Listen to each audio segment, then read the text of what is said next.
दोस्तों, एक ऐसी चीज जो मृत्यु को भी टाल सकती है। इस विषय में यमराज और बालक की यह कथा अवश्य सुननी चाहिए। जो भी इस कथा को सुनता है उसके कोटि कोटि पाप लकर भस्म होते हैं। यह कहानी सत्य, धर्म और प्रेम के अद्भुत महत्व को दर्शाती है। एक पुत्र को कैसा होना चाहिए, इस कथा में समझाया गया है। दोस्तों, पूर्व काल की बात है। एक छोटे से गांव में एक बालक जिसका नाम उत्तम था। वह अपनी माता के साथ सा निवास करता था।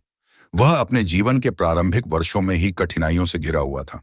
उसके पिता का देहांत उसके जन्म के समय ही हो गया था और उसकी माता सुनंदा ने उसे बड़ी मेहनत और प्रेम से पाला। सुनंदा ने उत्तम को न केवल अच्छे संस्कार दिए, बल्कि उसे धर्म, सत्य और ज्ञान का महत्व भी सिखाया। सुनंदा हर दिन सुबह तुलसी के पौधे पर जल चढ़ाती, भगवत गीता के श्लोक पढ़ती और उत्तम को सिखाती कि जीवन में सबसे से बड़ा धर्म दूसरों की सेवा करना है। उत्तम का हृदय अत्यंत कोमल और बुद्धिमान था। वह अपनी माता का आदर करता और उनके हर शब्द को आत्मसात करता। लेकिन जब उत्तम मात्र 8 वर्ष का था, उसकी माता बीमार पड़ गई। उसने जितना हो सका उपचार कराया, लेकिन उसकी माता की स्थिति दिन ब दिन बिगड़ती गई। एक दिन जब वह अंतिम सांस ले रही थी, तब यमराज वहां पर प्रकट हुए। यमराज का स्वर गंभीर और तेजस्वी था। उन्होंने कहा, हे सुनंदा, तुम्हारे समय की पूर्णता हो चुकी है। चलो, अब स्वर्ग लोक की यात्रा करनी होगी। सुनंदा के ठहरते ही सैसौ 8 साल के पुत्र उत्तम ने यमराज को देखा तो वह भयभीत और दुखी हो गया। उसे समझ में आ गया था कि अब यमराज उसकी माता के प्राण लेने के लिए आए हैं। इसीलिए वह सामने आकर यमराज के मार्ग में खड़ा हो गया। वह रोते हुए बोला, हे यमराज, आप मेरी माता को कहाँ ले जा रहे हैं? वह मेरी पूरी दुनिया है। मैं उनके बिना नहीं रह सकता। कृपया उन्हें न ले जाएं। यमराज ने गंभीरता से उत्तर दिया, बालक, यह संसार नियमों से बंधा है। जन्म और मृत्यु अपरिहार्य है। यह सृष्टि का सत्य है। तुम्हारी माता ने अपना कर्म पूरा किया, अब उन्हें मेरे साथ चलना होगा। उत्तम ने साहस जुटाकर कहा, हे यमराज, यदि मृत्यु ही सत्य है तो कृपया मुझे इस सत्य को समझाने का अवसर दें। मैं आपसे कुछ प्रश्न पूछना चाहता हूं। यदि आप मेरे प्रश्नों का उत्तर दे सके तो मैं आपकी बात मान लूंगा। यमराज ने जब देखा कि बालक उत्तम अपनी माता को छोड़ने के लिए तैयार नहीं है और उसे रोकने के लिए अपनी बुद्धि का सहारा ले रहा है, तो उन्होंने गंभीर स्वर में कहा, हे बालक, यदि तुम इतनी गहरी बातों को समझते हो तो पूछो। तो तुम्हारे जो भी प्रश्न हो, मुझे भी यह जानने की उत्सुकता है कि एक 8 वर्षीय बालक में इतनी समझ कैसे हो सकती है। बालक ने सिर झुकाकर कहा, हे यमराज, यदि आप प्रश्नों के उत्तर ना दे पाए तो कृपया आप मेरी माता को अभी अपने साथ ना ले जाएं। यमराज ने अपनी गदा नीचे टिका हुए संकेत दिया। ठीक है, पूछो तुम्हारे जो भी प्रश्न हैं। बालक ने पहला प्रश्न पूछा, हे यमराज, एक क्या है जो बिना रुके चलता है, उसे कोई रोक नहीं सकता, और जो सभी को साथ ले जाता है? यमराज को उत्तर पता था, किंतु उन्हें बालक के ज्ञान की परीक्षा लेनी थी। इसीलिए वे मौन रहे और उन्होंने बालक से कहा, हे बालक, तुम ही बताओ, वह क्या है? कुछ क्षण की शांति के बाद बालक स्वयं उत्तर देता है, हे यमराज, यह समय है। समय ही वह शक्ति है जो बिना रुके निरंतर चलता रहता है। इसे ना कोई राजा रोक सकता है, ना कोई भिखारी। यह ना तो किसी की प्रतीक्षा करता है, ना किसी के लिए पीछे मुड़ता है। समय अपने नियमों से चलता है और सभी को अपनी गति में बांधकर साथ ले जाता है, चाहे कोई इसे समझे या ना समझे। समय की धारा सदा प्रवाहित रहती है। हे यमराज, समय ना राजा को छोड़ता है, न भिक्षु को। यह बच्चों से लेकर वृद्धों तक सभी के जीवन को अपनी धारा में बहा ले जाता है। इसे ना कोई बांध सकता है, ना कोई मोड़ सकता है।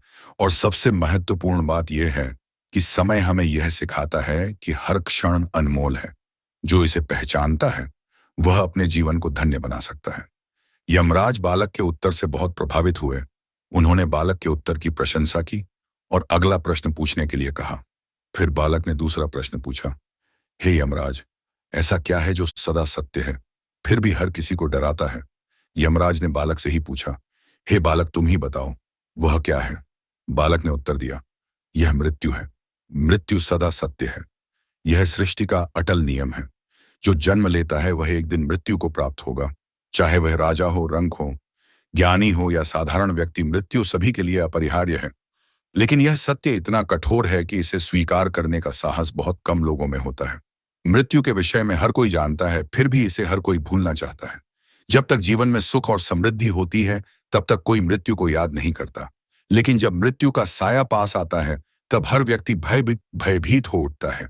यह भय इसलिए है क्योंकि मृत्यु जीवन की समाप्ति नहीं बल्कि जीवन के कर्मों का लेखा जोखा है। मृत्यु हमें हमारे कर्मों का फल देती है। यही कारण है कि जो अपने कर्मों में सत्य और धर्म का पालन करते हैं वे मृत्यु से नहीं डरते, लेकिन जो अपने कर्मों से पथभ्रष्ट होते हैं वे इससे घबराते हैं।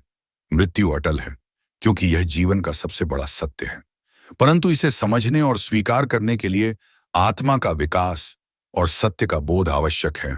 मृत्यु केवल एक अंत नहीं बल्कि एक नई शुरुआत है जो आत्मा को उसके अगले कर्मों की यात्रा पर ले जाती है। यम का मुख और गहन हो गया।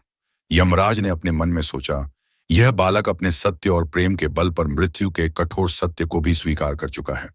ऐसे ज्ञान और साहस की परीक्षा लेना मेरे लिए भी गौरव की बात है। बालक ने अगला प्रश्न पूछा, हे यमराज, एक ऐसा रिश्ता बताइए जो जन्म से शुरू होता है परंतु मृत्यु के बाद भी समाप्त नहीं होता। यमराज ने फिर से बालक को उत्तर देने के लिए कहा। उत्तर देते हुए बालक बोला, यह माता और पुत्र का रिश्ता है। माता का प्रेम पुत्र के जीवन की नींव है। यह रिश्ता केवल जन्म और मृत्यु का नहीं है, यह आत्मा से जुड़ा हुआ है। यमराज बालक की बातों पर गंभीरता से विचार करने लगे। फिर उन्होंने उसे अगला प्रश्न पूछने के लिए कहा।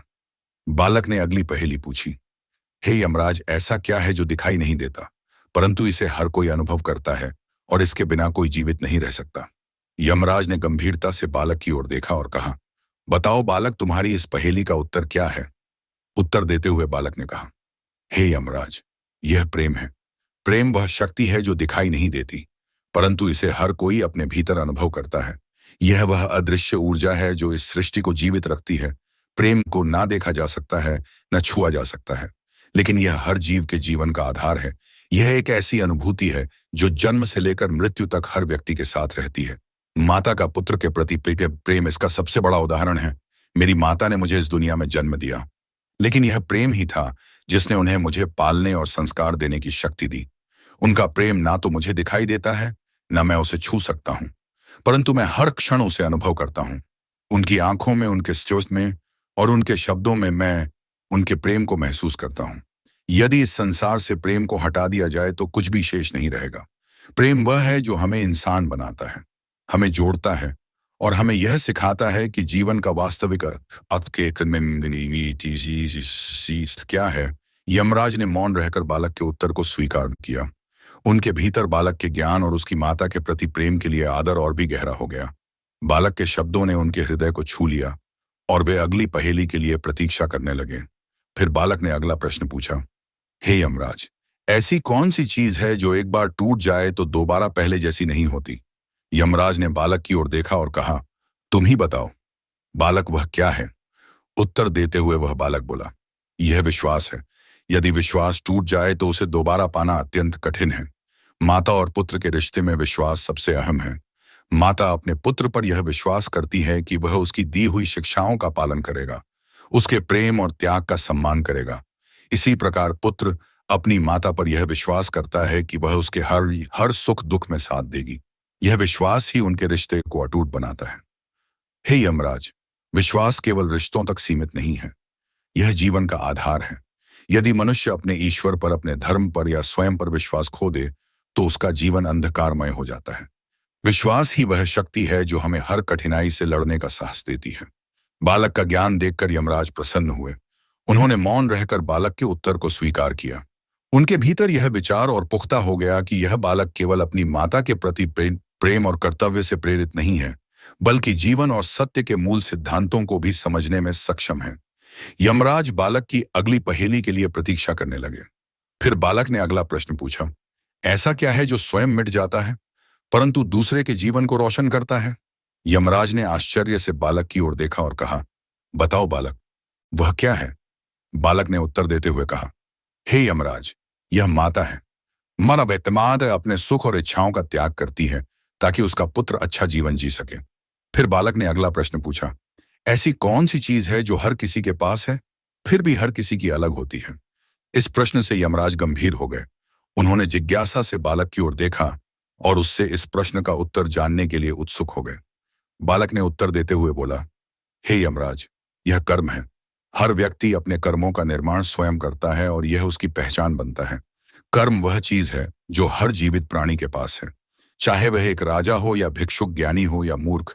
सभी अपने कर्मों का निर्माण स्वयं करते हैं, लेकिन हर व्यक्ति के कर्म अलग होते हैं, क्योंकि हर कोई अपनी सोच, अपने उद्देश्य और अपनी परिस्थितियों के अनुसार कर्म करता है। यही कारण है कि कोई भी दो व्यक्तियों के कर्म समान नहीं हो सकते। कर्म ही वह चीज है जो हमारी पहचान बनाता है। मनुष्य को उसके कर्मों से ही याद किया जाता है। यदि उसके कर्म अच्छे हो तो वह पूजनीय बनता है, और यदि उसके कर्म बुरे हो तो वह तिरस्कार का पात्र बनता है। यही कारण है कि कर्म केवल हमारे वर्तमान को नहीं, बल्कि हमारे भविष्य को भी निर्धारित करते हैं। हे यमराज, यह संसार कर्मों से चलता है। जो जैसा कर्म करता है वैसा ही फल पाता है। यही सृष्टि का नियम है। यही का है कि कर्म हर किसी के पास होते हुए भी हर किसी के लिए अलग होते हैं। यह हमारे जीवन का सार है। बालक का यह उत्तर सुनकर यमराज उस पर प्रसन्न हो गए। वे मौन होकर बालक के उत्तर को स्वीकार करते रहे और अगली पहेली सुनने के लिए प्रतीक्षा करने लगे। फिर बालक ने अगला प्रश्न पूछा, हे यमराज, ऐसा कौन सा रिश्ता है जो जन्म के साथ बनता है, परंतु उसे निभाने के लिए ज्ञान और धैर्य चाहिए? यमराज ने बालक के मुख पर दृष्टि डाली और उत्तर सुनने के लिए उत्सुक हो गए। बालक ने उत्तर देते हुए कहा, हे धर्मराज, यह माता और पुत्र का रिश्ता है। यह रिश्ता सहज तो है, परंतु इसे निभाने के लिए माता का त्याग और पुत्र का सम्मान जरूरी है। फिर बालक ने और एक प्रश्न पूछा, ऐसी कौन सी चीज है जो खोने पर रोने को मजबूर कर देती है, लेकिन पाने पर हम उसे महत्व नहीं देते? बालक ने उत्तर देते हुए कहा, हे यमराज, यह समय और माता का साथ है। जब माता पास होती है तो हम उसकी कद्र नहीं करते, लेकिन जब वह चली जाती है तो हमें उसका महत्व समझ आता है। इसके बाद बालक ने और एक सवाल पूछा, हे धर्मराज, ऐसा कौन सा सत्य है जिसे कोई बदल नहीं सकता, फिर भी हर कोई उसे स्वीकार करने में कठिनाई करता है? यमराज इसका भी उत्तर जानते थे, लेकिन उन्होंने कौतूहल से बालक की ओर देखकर उससे उत्तर देते हुए बालक ने कहा, हे यमराज, यह जन्म और मृत्यु का चक्र है। हर कोई जानता है कि जो जन्मा है उसे एक दिन मरना है, लेकिन इसे स्वीकार करने में हर किसी को कठिनाई होती है। यमराज बालक की बुद्धि और उसकी माता के प्रति अटूट प्रेम देखकर स्तब्ध थे। उन्होंने कहा, बालक, तुमने जीवन के ऐसे गूढ़ रहस्यों को समझ लिया है जिन्हें समझने में बड़े बड़े ऋषि मुनि भी समय लगाते हैं। हे बालक, तुम अत्यंत ज्ञानवान हो। इतनी छोटी आयु में इतनी बड़ी बातें समझ लेना साधारण बात नहीं है। बताओ, यह ज्ञान तुमने कहां से पाया? उत्तम ने उत्तर दिया, यह मेरी माता की शिक्षा का परिणाम है। उन्होंने मुझे सत्य और धर्म का मार्ग दिखाया। कृपया उन्हें मेरे पास छोड़ दीजिए। उनके बिना मेरा जीवन अंधकारमय हो जाएगा। यमराज ने अपनी गदा को टेकते हुए कहा, बालक, मैं तुम्हारी माता के प्राण तो लौटा नहीं सकता, किंतु तुम्हारी ज्ञान की परीक्षा ने मुझे प्रभावित किया है। इसीलिए मैं तुम्हें एक वरदान देने को तैयार हूं, परंतु याद रखना, यह वरदान धर्म और सत्य के मार्ग से हटकर नहीं होना चाहिए। उत्तम ने सिर झुकाकर कहा, हे यमराज, मैं आपसे कोई बड़ा वरदान नहीं मांगता। मुझे यह वरदान दीजिए कि मेरी पूछी गई आखिरी पहेली का उत्तर सत्य हो जाए। यमराज ने कुछ क्षण विचार किया। उन्हें लगा कि बालक का यह वरदान हानि नहीं करेगा। उन्होंने कहा, तथास्तु, मैं तुम्हें यह वरदान देता हूं कि तुम्हारी अंतिम पहेली का उत्तर सत्य होगा। अब अपना अंतिम प्रश्न पूछो। बालक ने अपनी माता की ओर देखा, फिर यमराज की ओर देखकर कहा, हे यमराज, मेरी अंतिम पहेली यह है, क्या ऐसी कोई शक्ति है जो मृत्यु को भी हरा सकती है? यमराज ने गंभीर स्वर में कहा, इसका उत्तर तो तुम ही दो बालक, यह तुम्हारी पहेली है। उत्तम ने साहस भरे स्वर में उत्तर दिया, हाँ, ऐसी शक्ति है, और वह शक्ति है प्रेम। माता का पुत्र के प्रति प्रेम और पुत्र का माता के प्रति प्रेम ऐसा अटूट बंधन है जो मृत्यु को भी पीछे हटने पर मजबूर कर सकता है। यमराज यह सुनकर चौंक गए। उन्होंने बालक के शब्दों पर विचार किया और बोले, बालक, तुम्हारा उत्तर गुण है। प्रेम को मृत्यु पर विजय कैसे प्राप्त हो सकती है? मृत्यु तो सत्य है, अटल है। उत्तम ने अपनी बात स्पष्ट की, हे यमराज, प्रेम की शक्ति ऐसी है कि वह किसी को भी बदल सकती है। यदि प्रेम सच्चा हो तो वह संभव को संभव बना सकता है। मेरा अपनी माता के प्रति प्रेम और उनकी मेरे प्रति ममता मृत्यु के सत्य को भी झुका सकती है। आपने मुझे वरदान दिया है कि मेरी अंतिम पहेली का उत्तर सत्य होगा। अब मेरा यह उत्तर सत्य बनाइए। यमराज यह सुनकर गहरी उलझन में पड़ गए। उन्होंने सोचा, मैंने बालक को वरदान दे दिया है और अब मुझे उसका उत्तर सत्य करना होगा। यदि मैं उसकी माता को नहीं लौटा आता तो यह मेरे अपने वचन का उल्लंघन होगा। यमराज ने अंततः कहा, हे बालक, तुम्हारा प्रेम और तुम्हारी बुद्धि ने मुझे परास्त कर दिया। मैं धर्म का पालन करता हूं और अपने वचन से पीछे नहीं हट सकता। तुम्हारी माता की आत्मा तुम्हें लौटता हूं। यह प्रेम की विजय है। यमराज ने अपने शक्तिशाली त्रिशूल से एक ज्योति उत्पन्न की और सुनंदा की आत्मा को वापस उसके शरीर में प्रविष्ट कर दिया। सुनंदा ने धीरे धीरे आंखें खोली और अपने पुत्र को देखा। वह आंसुओं से भर आई और उसे गले लगा लिया। यमराज ने बालक से कहा, हे बालक, तुम्हारे प्रेम ने यह सिद्ध कर दिया कि सच प्रेम मृत्यु से भी बड़ा है।